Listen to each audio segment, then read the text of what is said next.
Don't want others to know if you're typing in the chat?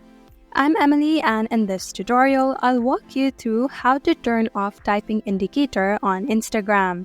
Let's get started. Typing indicator is the chat bubble indicating the other person is typing in the chat. Now to turn it off, first open Instagram. Tap on the messenger icon at the top right, then open any chat. Now tap on the username of the person or group at the top. Tap on Privacy and Safety.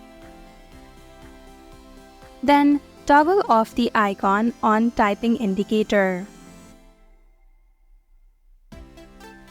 And that is how to turn off typing indicator on Instagram. Thank you for watching Online Help Guide. Hope this video was helpful. If it was, then hit the like button and comment down if you have any questions or feedback. Also, if you're new to our channel, subscribe and hit the bell icon so that you don't miss our upcoming videos.